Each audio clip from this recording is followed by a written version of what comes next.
नमस्कार व्यूअर्स, एक बार फिर से स्वागत है आपका। मेरे साथ प्रशांत मुकुंद प्रभु हैं। प्रभु जी, जीवन में बहुत बार ऐसी परिस्थितियां आती हैं कि चाहे वो हम अपनी व्यवसाय कर रहे हो, नौकरी कर रहे हो, सब जगह लगता है स्टैग्नेशन आ गया। अरे यार बस हो गया, अब और क्या होगा, अब इसको अब आगे मतलब नीरसता सी आ जाती है जीवन में, कुछ अजीब सी।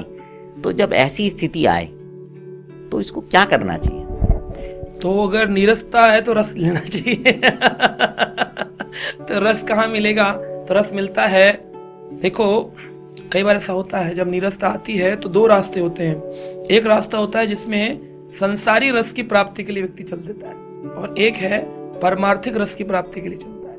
तो लौकिक रस लेना है कि परमार्थिक रस लेना है, इसका डिसीजन आपके हाथ में। अगर हम अंग्रेजी अल्फाबेट की बात करें तो ABCD, तो B is for birth and D is for death and C is for choice। तो बर्थ यानी जन्म से डेथ यानी मृत्यु के बीच में हमारे पास हमेशा एक चीज भगवान ने दी है, चॉइस। हम चॉइस जो करेंगे उसके अनुरूप ही हमें परिणाम मिलने वाले।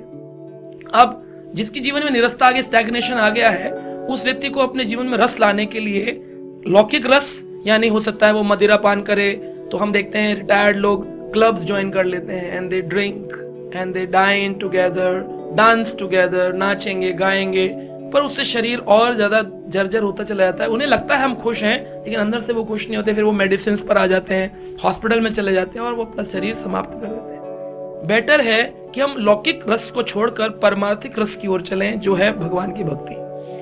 आदमी को प्लान करना चाहिए कि भाई 25 साल तक मैंने अपना जीवन कॉलेज लाइफ, ब्रह्मचारी लाइफ झेली, 25 से 50 तक मुझे गृहस्थ लाइफ लेनी है। 50 के बाद उसको वनप्रस्थ होना चाहिए शास्त्र की दृष्टि से, यानी वन में प्रस्थान। तो वन में प्रस्थान तो आजकल नहीं कर सकते क्योंकि वन नहीं है, तो बस ये करे कि अपना एंगेजमेंट भगवान की ओर ज्यादा बढ़ाए।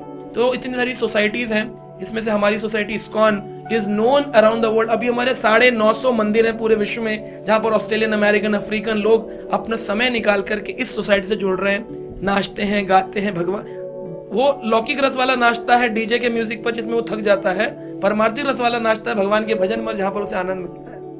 ये लौकिक रस वाला भोजन खाता है पैसे पे करके, परमार्थिक रस वाला मंदिर में प्रसाद पाता है फ्री में बिना पैसे दिए और ज्यादा कृपा पाता है क्योंकि वो भगवान का बोल रहा है। लौकिक रस वाला टीवी में बैठकर वेब सीरीज देखता है, परमार्थिक रस वाला टीवी में भागवत कथा सुनता है। तो आपको करना वही एक्टिविटीज है, जस्ट ये है कि कौन सा रस लेना है।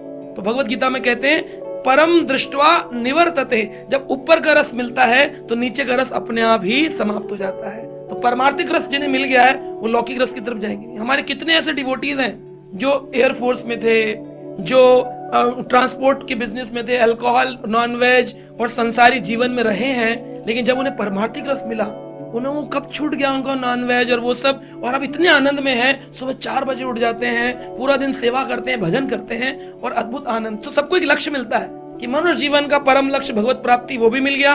और मान लो वो लक्ष्य ना भी मिल रहा हो, कम से कम जो जीवन जी रहे हैं वो निरोगी है और आनंददायक है। अंत काल में 4 कंधा देने वाले लोग भगवान का नाम लेते हुए ले जाएंगे, और जो वो मर गया शराब पी करके क्लब में जमादार उठा के छोड़ जाएगा, वो लेके साहब मर गए वहां पर आकर। तो लौकिक रस लेना है या परमार्थिक, स्टैग्नेशन अगर आ गया है तो do not wait, choose the path, the right path and move on.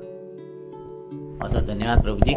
So viewers, आपने सुना, अगर स्टैग्नेशन की स्थिति आती है जैसे अभी प्रभु जी ने बोला, तो अपनी जो बीच का A और D के बीच का C है उसको देखें कि आपकी चॉइस सही है, और अगर नहीं है तो उसको दोबारा से ध्यान दें उस पर। अब आपसे विदा लेते हैं, बने रहें रेडियो द्वारका के साथ।